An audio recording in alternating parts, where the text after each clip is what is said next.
ahụzi ihe ọbụla ndị na-ele ihe n'akụkụ ụzọ. A sịrị unu ka m jezie unu na from 19 Tuesday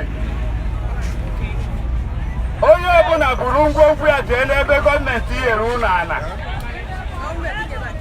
Gọọmenti Enugwu steeti si na Adeji Main Road azụ ahịa maka ọdachi mberede nke okporo ụzọ. Bikonu onye ọbụla nọ na Main Road ele ihe ya bịakwa n'ebe a na Tuesday. Jewe ebe ọbụla gọọmenti ihe ga o wee ebe gọọmenti nyere unu. Ọ bụrụ na o nwere ebe o nyere unu jewe n'oyi Emene. Oyi Emene market.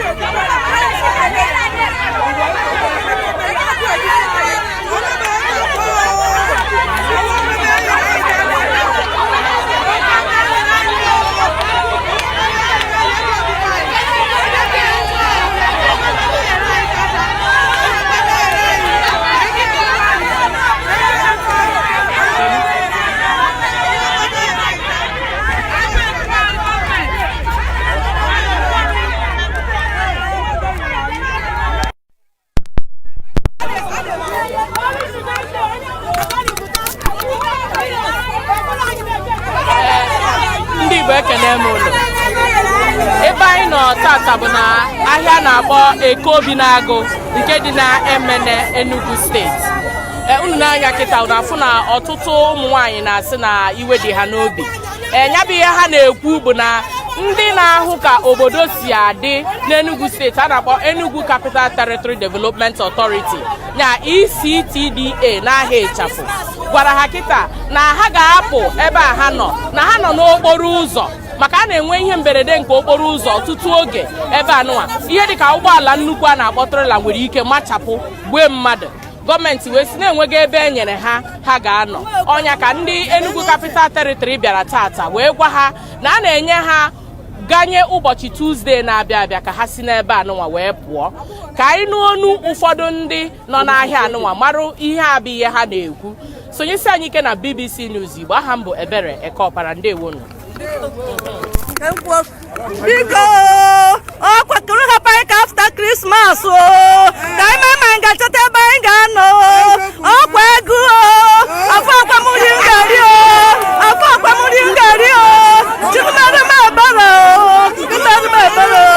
ka after Christmas biko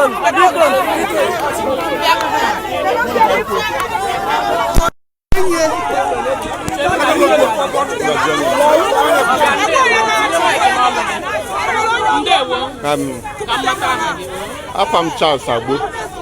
Ị na-azụ ahịa na Obinagu? Mazi afịa na Obinagu. Ihe a gọọmenti na-ekwu na ebe a unu nọ nọchiri ụzọ na ọ bụrụ ahịa ebe e kwesịrị ịgba ahịa ka ihe hụrụ maka ya. Ihe a gọọmenti na-ekwu na ebe a anyị nọ nọchiri afịa. O tere aka nọchiri ụzọ. O tere aka m bido wee na-anụ nọ nọchiri ụzọ. Ma mụ na onwe m ka m kemgbe m bido nọrọ na Obinagu a afụta m nọ nọchiri ụzọ otu ahụ na o nwere ebe ọ ga-abụ afta achị ka enye efe na ndị niile nọ na Obinagu ndị nọchiri ụzọ enye efe ebe a na-aga akọnsida anyị bụ ndị nọ na Obinagu maka na ifi na onwe ebe ọzọ anyị so enweta ihe na-abụọ na Obinagu a na anyị enwe olileanya na ebe ahụ na-achịgo nne na-alụ afịa alụọ na ọma ndị niile nọ na Obinagu wee na-azụ afịa.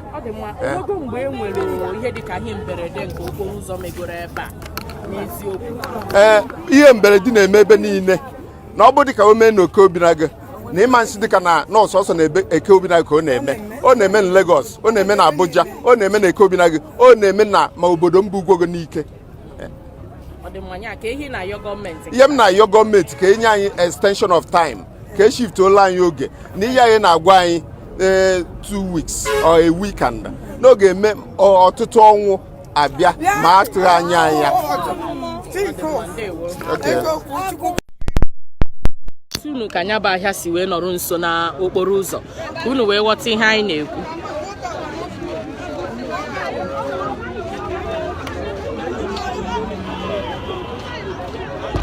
Ọ bụ na ịmaghị ya bụ ahịa a na-ekwu ọfụma ị na-anya kịta ịhụ na ahịa nọ n'ụzọ ọtụtụ oge ka a na-enwe ihe a na-akpọ na nnukwute ụgbọala a na-abịa ugbu a.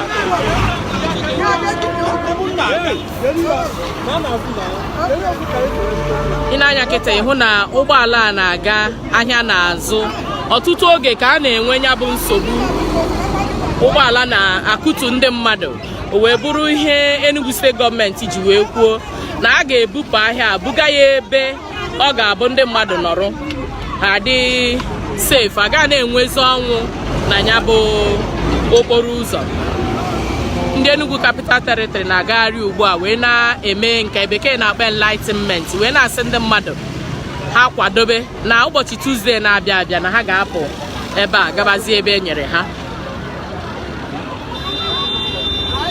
Ọ dị mma, ọ ka nwekwara ahịa ọzọ a ga-eje ugbu a. A ga-agbada na nke a na-akpọ Orie Emene.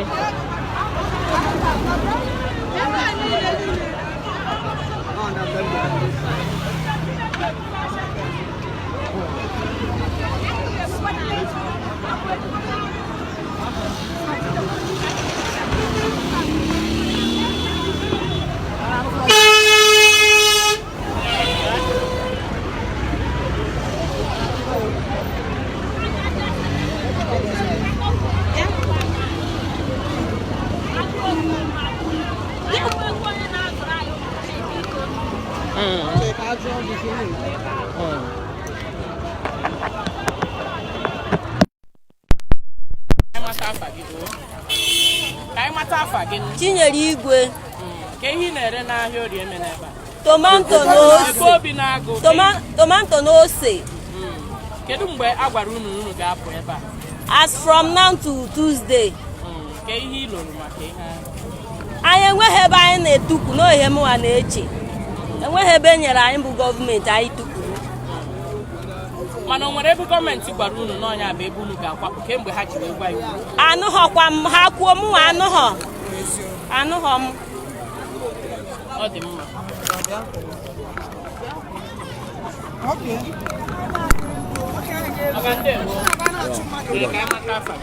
Afọ mbụ Mr. Nnabike Ugwu ama Enugu steeti. Na-azụ ha na Obinagu. Also na-azụ ebe a? Okay, m na-ere provision store. And also ihe na-eche maka this thing, maka afọ anụ asị wepụ ebe a. Anyị na-ayọ Enugu steeti gọọmenti, ọ eziokwu na ebe a na main road. But I na Enugu state government ka enye ndị ata enye anyị time so that can we can make arrangement because onwe be basa ga anọ. Onwe arịchaba ebe ahụ. Arịchaba da ebe basa ga anọ. And ozoke and the condition of the world now. Unu man it is a balance of man. And ndị never na manage onwe aka maka esu they feed their family. So I na you because I Enugu state government and federal government. Because I am going to go on a hold up and server. So I will try our best and didn't like a cross of Gota. So I know time from even note from 19 January. If you look at the Gota now, the Gota is free. Look at Gota now. So if you look at if we find out that the Gota is free now, everybody people cross Gota and the Gota is free. So we are begging people to please to the state government to help people. To help the pump houses, those that are feeding from here. A lot of people here have not to do. Now, please, I beg you to extend it to January. So that the market, the place they send us, so that the place will be free to them to enter. Please, thank you.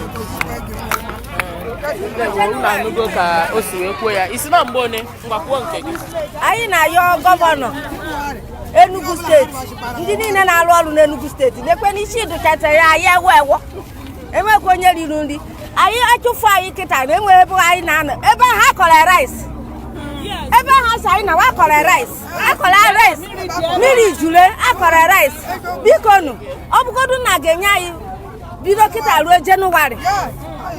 Ebe ha akọ na-akọ. Na-ekwu na gọvanọ na-ege gị ntị, o nwere ike ị na-anụ ihe ị na-ekwu. Ọ na-anụ biko ya nụside. Ana m agwa gọvanọ biko inekwa ikpere m na.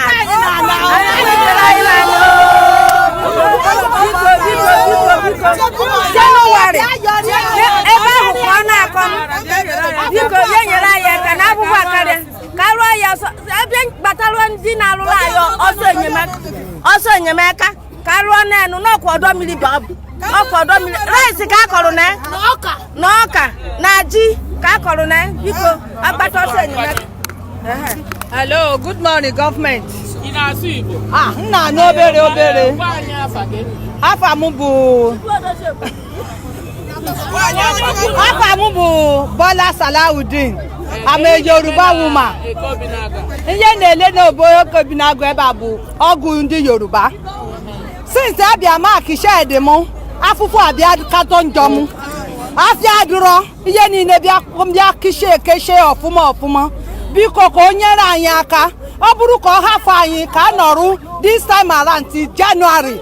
As everybody are begging her, there's no hope for everybody of us here. And then the president keep us now. There's nothing there. They are collecting money for us, and then they are not doing anything. Biko no. Ọ na-adịrị gị mma o. Unu anụghị ya ka ụmụ nwaanyị na-azụ ahịa na ya bụ Obinagu si wee na-ayọ na sị hapụ ha ka o ruo ihe dịka Jenụwarị, mana ndị Enugwu Capital Territory Development Authority na-ekwu na o teela ha nyere ha anya bụ notice wee sị ha na ha pụọ n'ahịa. Ị na-anya n'aka nri na aka ekpe ị ga-ahụ na anya bụ ahịa na-azụ ebe a niile. Anyị ga-ejekwa hụ ahịa ndị ọzọ nọkwasị ebe a dịka Orie Emene bụ ebe ha na-asị na ndị Orie Emene ga-akwapụpụ ka anyị jee mara ka ha si wee na-eme ya bụ ihe. Sonyesi anyị ike na BBC News Igbo. Ndewonu.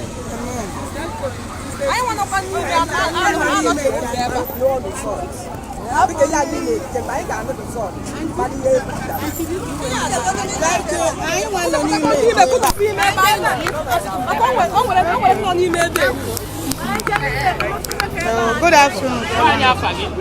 Afa m bụ Lovet Nwankwo. Anyị nwa nọ n'ime eke ebe a. Like ebe a nụwa unenu adị. Amakụchara ruo n'ime ebe ahụ. Asị na anyị nwa ga-afụ. So mụnwa na-ayọ biko dịka anyị nwa na-anọchiri ụzọ ka hafụ na anyị nwa. Kedu ihe a gwara unu ka ebe a si unu jebe? Anyị ka anyị gawa na-afịa ọfụrụ mana onwebeghị arụrụ ebe ahụ. Na-afịa ha na-arụ na New Market mana onwebeghị arụrụ ebe ahụ. Aka kọrọ ya rice. Like anyị nwa dị anyị nwugoro onwekwu ihe mma m ga-eme. Kedu onye ga na-azụ ụmụaka m? Biko nu ka nyere anyị aka ọ bụgodu Jenụwarị. Ọ dị mma, anyị ga-aga ugbu a ka anyị gaa na Orie Emene jee hụ ihe na-eme ebe ahụ. Ndewo.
Afa m Christian Aniji. O nwere ihe ịbụ n'ọnụ ile obi gị maka ihe anụnwa na-eti ndị mmadụ bụ ebe a. Eziokwu na ihe m na-ekwu bụ na aka enye anyị obere oge ka anyị wee mara ụzọ anyị ga-eji wee. Gọọmenti nwa bụ onye nta akụkọ gọọmenti ka ị ga na-agwa ngwa na-eme. Ọ na-ewute anyị ọtụtụ ndị mmadụ ụmụ ogbenye tachara afọ wee rụcha ụlọ mana aka enye anyị lọnta ka anyị mara ebe ọzọ anyị ga-enweta ka ọ bụrụ na anyị na-akpata nri eriko nri. Ọga ine ka ndị Enugu Capital Territory si wee ha si na ha agwagbu unu na enyeburu unu notice wee gbu unu jebe n'ahịa ọzọ. Ọ bụ eziokwu? Kedu ka nya bụ ebe a si unu jebe? Ebe ahụ aka arụchaghị arụcha. Aka arụchaghị arụcha. And the talk of that ụmụ ogbenye pụta ebe ha ma afụ ihe ga-eji. So ihe a na-enye anyị nsogbu. Enwere ndị ji ọtụtụ ụmụaka mana agụ bụ oge ọ ga-adị mma. kenye anyị obere oge ka anyị wee fụ na alụchara ebe ahụ tinye anyị ebe ahụ ihe na-emekwe ka obodo dị mma. Thank you.